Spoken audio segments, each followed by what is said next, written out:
Hello friends, welcome to my channel. इस channel के माध्यम से मैं आपको आपके करियर के बारे में कुछ एडवाइस देना चाहूँगा, जिससे आप किसी इंटरव्यू को जब फेस करेंगे तो आप एक बेहतर कैंडिडेट के रूप में प्रेजेंट हो सके। दोस्तों, जैसा कि आप लोगों में बहुत से लोग पहली बार किसी पोस्ट के लिए इंटरव्यू देते हैं या इन फ्यूचर पहले किसी पोस्ट के लिए अप्लाई कर रहे हैं, तो इंटरव्यू के समय आपको क्या क्या करनी चाहिए और क्या क्या नहीं करनी चाहिए, इसके बारे में जानकारी देंगे। दोस्तों, आजकल बहुत से कैंडिडेट अपना बायोडाटा या प्रोफाइल किसी का बना हुआ प्रोफाइल को कॉपी पेस्ट करके अपना नाम एडिट करके बना लेते हैं।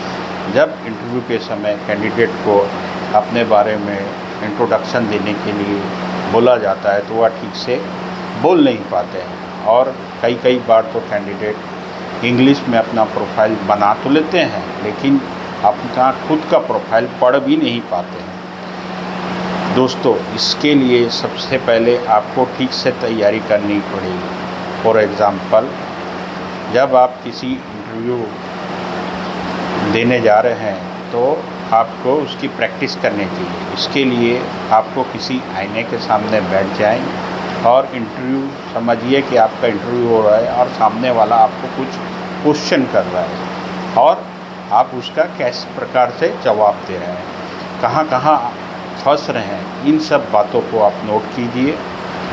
कुछ वर्ड आपको समझ में नहीं आते हैं तो इसके लिए सबसे आसान तरीका है, आप गूगल ट्रांसलेट में अपने मदर टंग में उस वर्ड का क्या मतलब होता है समझ जाइए, जिससे आपको आसानी होगी। इसी प्रकार दोस्तों, जिस कंपनी में जब आप इंटरव्यू के लिए जा रहे हैं उस कंपनी के बारे में आपको कुछ जानकारी होनी चाहिए। जैसे कि कंपनी का क्या नाम है, वहाँ पर क्या क्या काम होता है,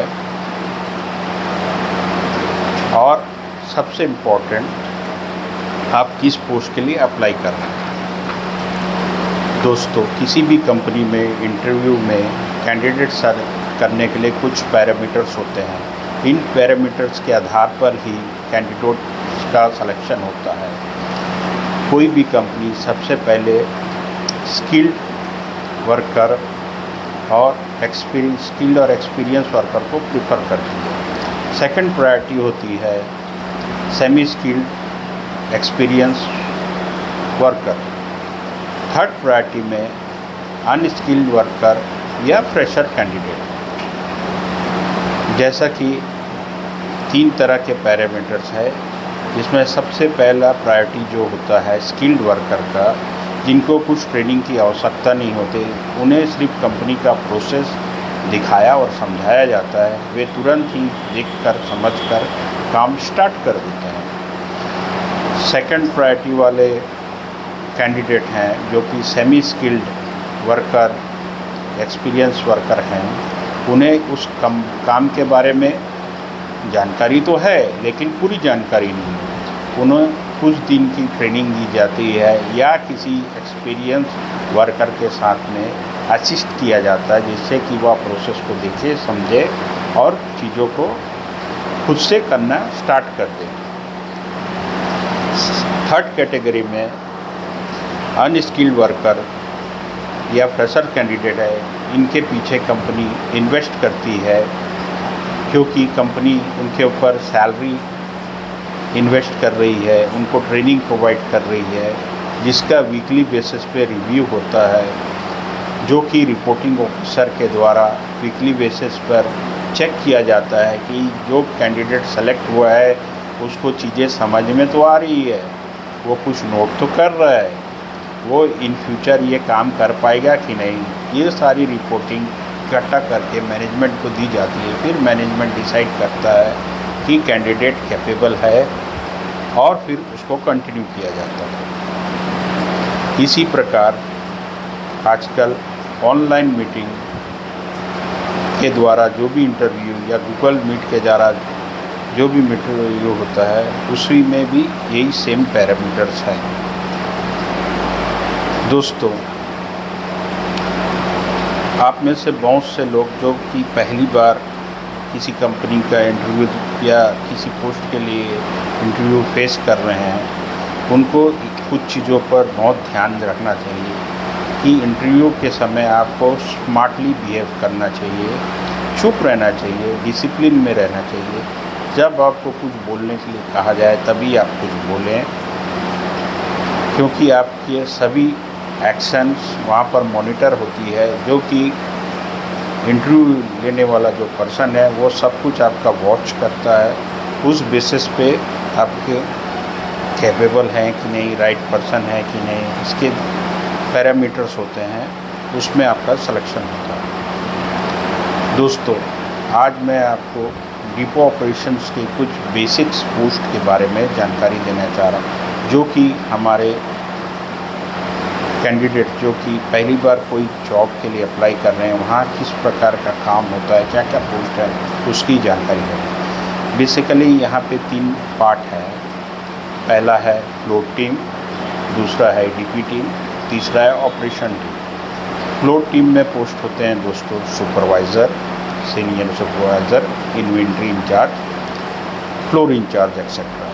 ईटीपी टीम में दोस्तों पोस्ट हैं back office EDP, senior EDP जो बिलिंग वगैरह करे, कुछ एमआईएस बनाए, रिपोर्टिंग करे। अगर कंपनी बड़ी है तो वहाँ पर एक ईडीपी इंचार्ज होता है जो ओवरऑल ईडीपी को मॉनिटर करता है कि सब कुछ बराबर से हो रहा है कि नहीं, टाइम से काम हो रहा है कि नहीं, कंप्लीट हो रहा है कि नहीं, रिपोर्टिंग वगैरह, जो कि अपने मैनेजर को रिपोर्ट करता है। ऑपरेशन टीम में दोस्तों 3 पोस्ट होते हैं, असिस्टेंट मैनेजर, मैनेजर या सीनियर मैनेजर। इस पोस्ट के लिए दोस्तों हमेशा एक्सपीरियंस कैंडिडेट को ही लिया जाता है। इस पोस्ट की में जो भी अप्लाई करता है उसे फ्लोर टीम के पूरे काम पता होने चाहिए, ईडीपी टीम के पूरे काम पता नहीं। ऐसा ही कैंडिडेट इस पोस्ट के लिए अप्लाई करता है। दोस्तों, आजकल इंटरव्यू में डिस्कशन फर्स्ट राउंड होने के बाद कैंडिडेट को फिज़िकल टेस्ट के लिए चेक किया जाता है। कुछ काम उनको टास्क दिया जाता है, वो ठीक से कर पा रहे हैं कि नहीं, उन्हें काम आता है कि नहीं, ये सब चेक किया जाता है। फ्लोर टीम को फ्लोर रिलेटेड, ईडीपी को ईडीपी रिलेटेड, मैनेजर को मैनेजर रिलेटेड काम दिया जाता है, जिससे ये जज किया जाता है कि कैंडिडेट को काम आता है या नहीं आता है। ठीक इसी प्रकार से दोस्तों, हम में से बहुत सारे लोग हैं जो कि पहले से ही इस फील्ड में काम करते आ रहे हैं या कुछ सालों से कर रहे हैं, लेकिन अब उन्हें लगता है कि उन्हें आगे के पोस्ट के लिए अप्लाई करना चाहिए, इंटरव्यू देना चाहिए।